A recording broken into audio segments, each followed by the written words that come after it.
एक अनोखा तलाक।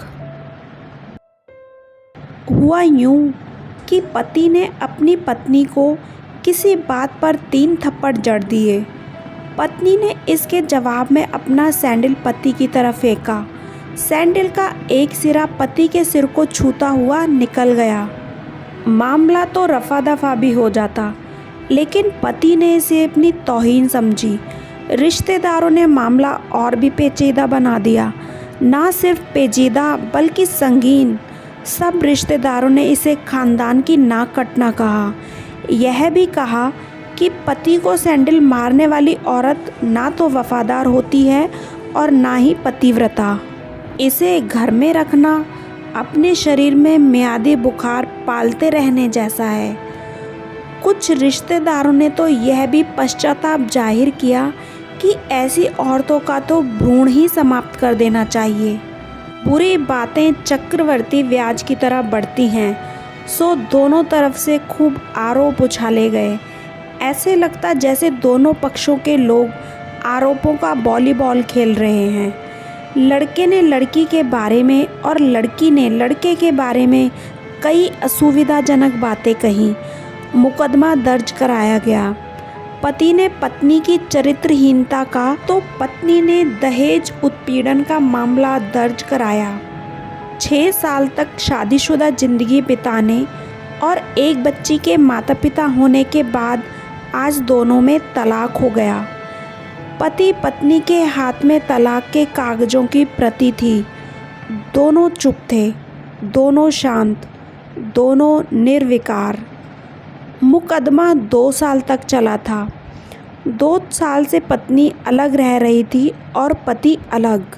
मुकदमे की सुनवाई पर दोनों को आना होता।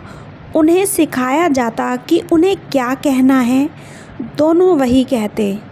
कई बार दोनों के वक्तव्य बदलने लगते, फिर वो संभल जाते।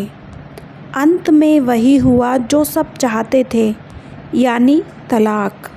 दोनों तरफ के रिश्तेदार खुश थे, वकील खुश थे, माता पिता भी खुश थे, पर तलाकशुदा पत्नी चुप थी और पति खामोश। यह महज इत्तेफाक ही था कि दोनों पक्षों के रिश्तेदार एक ही टी स्टॉल पर बैठे। यह भी महज इत्तेफाक ही था कि तलाकशुदा पति पत्नी एक ही मेज के आमने सामने जा बैठे। कॉन्ग्रेचुलेशन, आप जो चाहते थे वही हुआ, स्त्री ने कहा। तुम्हें भी बधाई, तुमने भी तो तलाक देकर जीत हासिल कर ली। पुरुष बोला। तलाक क्या जीत का प्रतीक होता है? स्त्री ने पूछा। तुम बताओ। पुरुष के पूछने पर स्त्री ने जवाब नहीं दिया। वो चुपचाप बैठी रही। फिर बोली, तुमने मुझे चरित्रहीन कहा था। अच्छा हुआ अब तुम्हारा चरित्रहीन स्त्री से पीछा छूटा। वो मेरी गलती थी, मुझे ऐसा नहीं करना चाहिए था। पुरुष बोला, मैंने बहुत मानसिक तनाव झेली है। स्त्री की आवाज़ सपाट थी, ना दुख ना गुस्सा। जानता हूँ।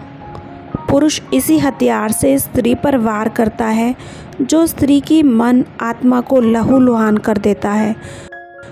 तुम बहुत उज्जवल हो, मुझे तुम्हारे बारे में ऐसी गंदी बात नहीं करनी चाहिए थी। मुझे बेहद अफसोस है, पुरुष ने कहा, पर स्त्री चुप रही। कुछ पल चुप रहने के बाद पुरुष ने गहरी सांस ली और कहा, तुमने भी तो मुझे दहेज का लोभी कहा था। गलत कहा था। पुरुष की ओर देखते हुए स्त्री बोली। कुछ देर चुप रहकर फिर बोली, मैं कोई और आरोप लगाती, लेकिन मैं नहीं। ऐसा कहकर वह चुप हो गई। प्लास्टिक के कप में चाय आ गई। स्त्री ने चाय उठाई। चाय जरा सी छलकी। गरम चाय स्त्री के हाथ पर गिरी। सी की आवाज़ निकली। पुरुष के गले से उसी क्षण ओह की आवाज़ निकली। स्त्री ने पुरुष को देखा और पुरुष भी स्त्री को देखे जा रहा था। तुम्हारा कमर दर्द कैसा है? ऐसा ही है, कभी वॉवलॉन तो कभी कॉम्बीफ्लेम। स्त्री ने बात ख़त्म करनी चाहिए।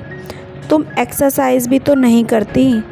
पुरुष ने कहा तो स्त्री फीकी हंसी हंस दी। तुम्हारे अस्थमा की क्या कंडीशन है? फिर अटैक तो नहीं पड़े? स्त्री ने पूछा। अस्थमा? डॉक्टर सूरी ने स्ट्रेन मेंटल स्ट्रेस कम करने के लिए कहा है, पुरुष ने जानकारी दी। स्त्री ने पुरुष की ओर देखा, देखती रही एकटक, जैसे पुरुष के चेहरे पर छपे तनाव को पढ़ रही हो। इन्हेलर तो लेते रहते हो ना? स्त्री ने पुरुष के चेहरे से नज़रें हटाईं और पूछा। हाँ, लेता रहता हूँ, आज लाना याद नहीं रहा, पुरुष ने कहा। तभी आज तुम्हारी सांस उखड़ी उखड़ी सी है, स्त्री ने हमदर्द लहजे में कहा। हाँ, कुछ इस वजह से और कुछ, पुरुष कहते कहते रुक गया। कुछ तनाव के कारण, स्त्री ने बात पूरी की। पुरुष उसका चेहरा देखता रहा। कितनी सहर्द और कितनी सुंदर लग रही थी सामने बैठी स्त्री, जो कभी उसकी पत्नी हुआ करती थी। स्त्री भी पुरुष को देख रही थी और सोच रही थी, कितना सरल स्वभाव का है ये पुरुष, जो कभी उसका पति हुआ करता था। कितना प्यार करता था उससे, जान छिड़कता था उस पर। दोनों चुप थे, बेहद चुप, दुनिया भर की आवाज़ों से मुक्त होकर खामोश। दोनों भीगी पलकों से एक दूसरे को देखते रहे। मुझे एक बात कहनी है, उसकी आवाज़ में झिझक थी। कहो, स्त्री ने सजल आँखों से उसे देखा। डरता हूँ, पुरुष ने कहा। डरो मत, हो सकता है तुम्हारी बात मेरे मन की भी बात हो, स्त्री ने कहा। तुम बहुत याद आती रही, पुरुष बोला। तुम भी, स्त्री ने कहा। मैं तुमसे अब भी प्रेम करता हूँ। मैं भी, स्त्री ने कहा। दोनों की आंखें बहुत ज़्यादा ही सजल हो गईं। दोनों की आवाज़ जज्बाती और चेहरे मासूम। क्या हम दोनों जीवन को नया मोड़ नहीं दे सकते? पुरुष ने पूछा। कौन सा मोड़? हम फिर से साथ साथ रहने लगें, एक साथ, पति पत्नी बनकर, बहुत अच्छे दोस्त बनकर।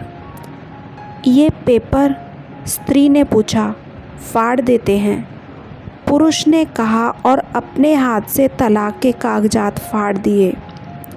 फिर स्त्री ने भी वही किया। दोनों उठकर खड़े हो गए, एक दूसरे के हाथ में हाथ डालकर मुस्कुराए। दोनों पक्षों के रिश्तेदार हैरान और परेशान थे। दोनों पति पत्नी हाथ में हाथ डालकर घर की तरफ चले गए। घर जो सिर्फ और सिर्फ पति और पत्नी का था। पति पत्नी में प्यार और तकरार एक ही सिक्के के दो पहलू हैं। ज़रा सी बात पर कोई ऐसा फैसला ना लें कि आपको ज़िंदगी भर अफसोस हो।